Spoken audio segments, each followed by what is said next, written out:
시작하도록 하겠습니다. 고린도후서 3장 7절에서 11절 말씀. 돌에 써서 새긴 죽게 하는 율법 조문의 직분도 영광이 있어 이스라엘 자손들은 모세의 얼굴에 없어질 영광 때문에도 그 얼굴을 주목하지 못하였거든. 하물며 영의 직분은 더욱 영광이 있지 아니하겠느냐. 정죄의 직분도 영광이 있은즉 의의 직분은 영광이 더욱 넘치리라. 영광 되었던 것이 더 큰 영광으로 말미암아 이에 영광될 것이 없으나 없어질 것도 영광으로 말미암았은즉 길이 있을 것은 더욱 영광 가운데 있느니라. 아멘. 네, 우리 옛 언약과 새 언약을 문자와 영으로 이렇게 구분했던 바울은 오늘 읽은 말씀에서 이스라엘 백성들이 그 율법, 옛 언약을 처음 접했을 때의 상황을 이렇게 회상합니다. 제가 7절과 8절의 말씀을 이렇게 표준세 번역 말씀으로 한번 읽어보겠습니다. 돌판에다 문자로 새긴 율법을 선포할 때에도 광채가 났습니다. 그래서 이스라엘 자손들은 모세의 얼굴에 나타난 그 광채 때문에 비록 곧 사라질 것이었지만 그의 얼굴을 똑바로 쳐다볼 수 없었습니다. 죽음에 이르게 하는 직분에도 이러한 영광이 따랐는데 하물며 영의 직분에는 더욱더 영광이 넘치지 않겠습니까?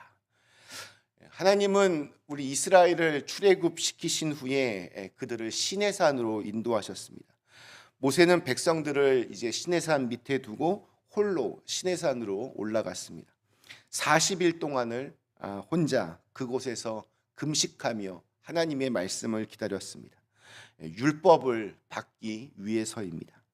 하나님의 말씀과 또 계명들이 새겨진 돌판을 들고 이제 산에서 내려왔을 때의 장면을 출애굽기 34장 29절이 이렇게 기록하고 있습니다. 모세가 그 증거의 두 판을 모세의 손에 들고 시내산에서 내려오니 그 산에서 내려올 때에 모세는 자기가 여호와와 말하였으므로 말미암아 얼굴 피부에 광채가 나나 깨닫지 못하였더라. 40일을 금식했는데 그의 얼굴에서 광채가 났습니다.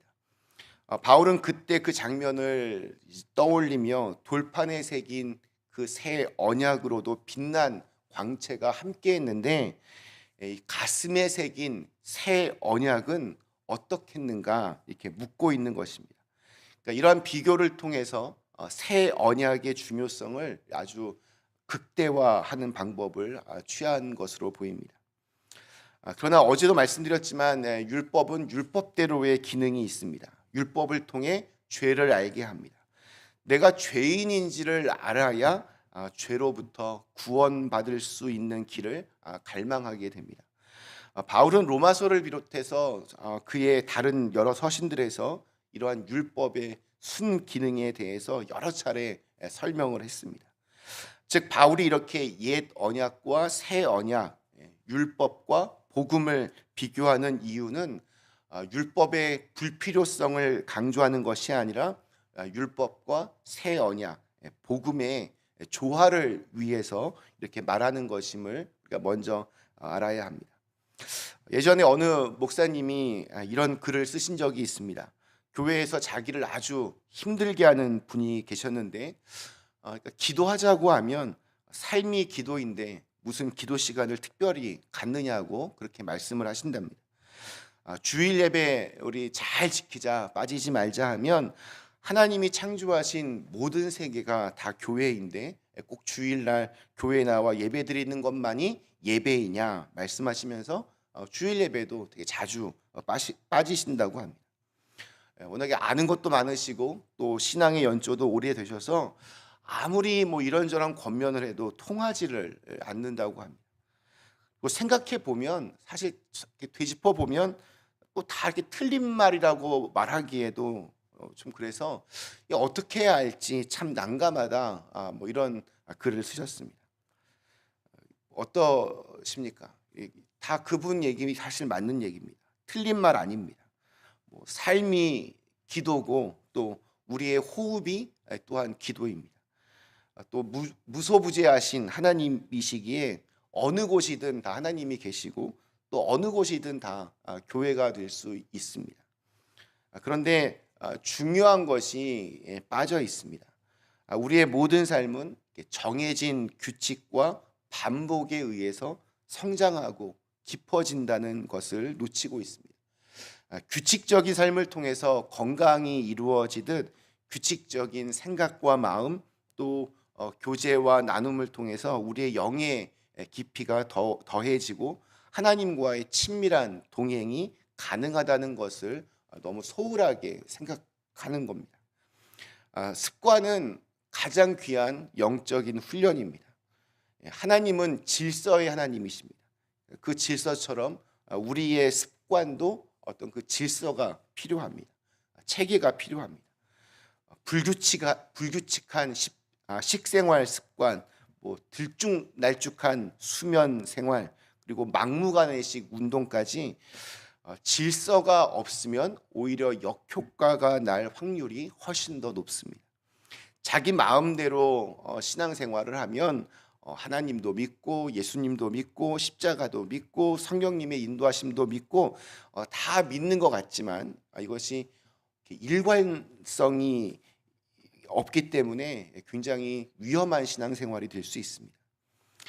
건강하고 질서 있는 그러한 습관을 통해서 우리의 삶이 제대로 만들어집니다.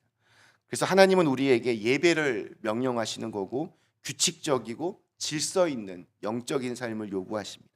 그리고 그 질서 위에 은혜와 사랑이 이렇게 쌓여지는 것입니다. 모든 것을 다 먹을 수 있지만 그래도 건강한 것을 찾아서 먹는 것, 이게 진정한 자유입니다. 모든 것이 가하지만 그래도 내 몸을 쳐서 복종케 하며 기준을 정하고 해야 할 것, 또 지켜야 할 것을 지키며 사는 것, 그것이 축복된 자유입니다. 모든 것을 할 수 있는 것만이 자유가 아닙니다. 모든 것을 할 수 있으나 하지 않을 수 있는 자유가 진정한 자유입니다. 이것이 우리의 율법입니다. 바울은 9절에서 이것을 이렇게 표현합니다. 정죄의 직분도 영광이 있은즉 의의 직분은 영광이 더욱 넘치리라. 율법을 통해 죄를 깨닫는 것이 정죄의 직분입니다. 이것도 영광입니다. 그러나 의의 직분, 즉 나를 향하신 주님의 그 큰 사랑을 깨닫게 되면 더욱더 큰 영광이 넘친다고 합니다. 우리가 예수님을 믿는 이유입니다. 예수님을 믿으면 몸과 마음과 또 돈과 시간을 희생할 때가 있습니다. 그런데 기쁨으로 또한 감사로 그렇게 할 수 있는 이유는 예수님이 주시는 그 구원이 더욱더 빛나고 영광스럽기 때문입니다. 누군가를 이렇게 구속하는 것, 구속은 오히려 자유일 수 있습니다. 우리 결혼이 그렇습니다. 오로지 한 사람만을 사랑하겠다, 한눈 팔지 않겠다 선언하는 것이 결혼입니다. 결혼하고 나면 이제 다른 사람을 만날 자유를 잃어버립니다. 그런데 그 구속이 다른 수많은 사람들을 만나는 것보다 기쁘고 즐겁기 때문에 구속을 선택하는 것입니다. 운동이 귀찮고 힘이 드는 것은 사실입니다. 애써 시간을 들여서 몸을 힘들게 하고 땀을 흘리는 수고를 이렇게 마다치지 않는 것은 규칙적인 운동이 주는 건강함 때문입니다. 그 건강의 기쁨이 그렇게 몸의 수고함보다 더 크고 기쁘기 때문에 우리는 반복적으로 그 운동의 자리를 지키려고 합니다. 빛이 어둠을 이기듯 사랑이 땀과 수고를 이깁니다. 어려운 일을 하지 않는 것이 편안이 아닙니다. 직장에서 회사에서 아무 일도 주지 않고 월급을 준다면 처음엔 좋을 수 있겠지만 마음이 마냥 편하지 않을 겁니다.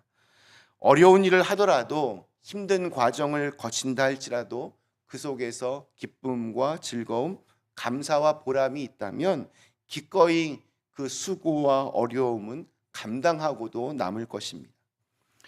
우리는 장차 만나게 될 예수님 때문에, 그때의 그 영광 때문에 이 땅에서의 모든 수고와 헌신과 희생을 감당할 수 있습니다. 더 큰 영광이 우리를 기다리고 있습니다. 자, 마지막 11절 말씀을 현대인의 성경으로 읽어보겠습니다. 없어질 것도 영광스러웠다면 영원히 있을 것은 얼마나 더 영광스럽겠습니까? 요즘에는 사는 것이 점점 더 이렇게 힘들어지는 것 같습니다. 그러나 힘든 일을 피하려고만 하지 말아야 합니다. 고생하지 않으려고 자꾸 이렇게 도망가지 말아야 합니다. 하나님께서 감당할 만한 힘과 지혜를 반드시 주시기 때문입니다. 그렇기 때문에 어떤 일에서든지 만족과 자족, 또 기쁨과 감사를 찾는 것이 중요합니다.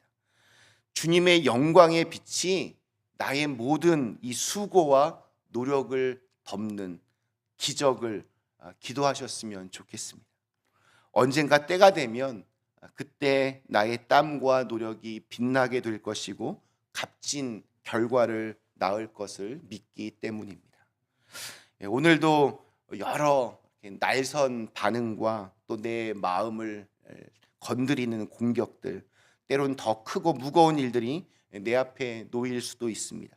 그 앞에서 당황하지 말고 담대하게 선포하셨으면 좋겠습니다.